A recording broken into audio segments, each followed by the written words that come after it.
15쪽입니다. 바이러스. 아까 우리 생물의 특성을 공부했는데 지구상에 있는 어떤 녀석은 어찌 보면 생물인 것 같기도 하고 어찌 보면 생물이 아닌 것 같기도 하는데 그 녀석이 누구냐면 바로 이 바이러스죠. 뭐 비루스라고 발음하기도 하고요. 원래 독이라는 뜻을 갖고 있었다고 해요. 자, 그래서 언급한 것처럼 생물의 특징도 갖고 있고 비생물적 특성도 갖고 있는데 우선 비생물적 특징부터 살펴보면 아까 모든 생물은 예외 없이 세포로 구성되어 있다고 그랬죠. 근데 이 녀석은 세포 구조를 하지 않습니다. 그리고 스스로 물질 대사를 하지 못하죠. 지 혼자서는 물질 대사를 하지 못합니다. 왜 물질 대사를 하지 못할까? 아까 물질 대사가 무엇에 의해서 이런다고 그랬어요? 효소에 의해서. 그럼 물질 대사를 스스로 하지 못한다는 얘기는 자기 스스로의 효소가 없다는 얘기죠.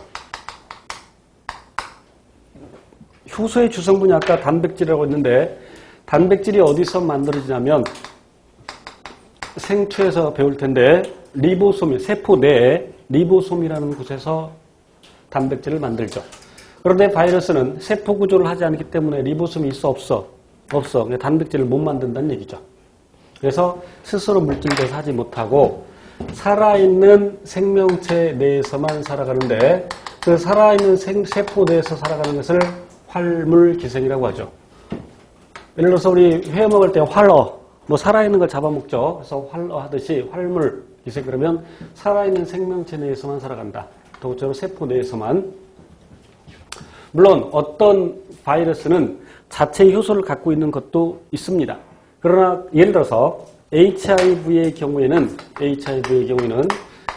역전사 효소라는 것을 갖고 있는데 나중에 구체적으로 배웁니다. 그런데 지가 이 효소를 만들 수가 없죠. 이 녀석은 이전 숙주세포에 있을 때 그 숙주세포가 만들어주는 것이죠. 그러나 다른 필요한 효소들은 갖고 있지 않아서 역시 스스로 물질을 하지 못합니다. 그래서 이 바이러스는 세포 내에서만 살아가고 생체 내에서만 살아가고 생체 밖에서는 단백질 결정체일 뿐이죠. 이것이 비생물적 특성이고 생물적 특징으로는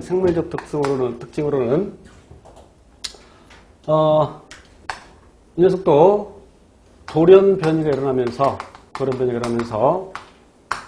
그다음에 적응이 일어나고 진화 일어나고 물론 유전 현상도 일어날 수 있죠.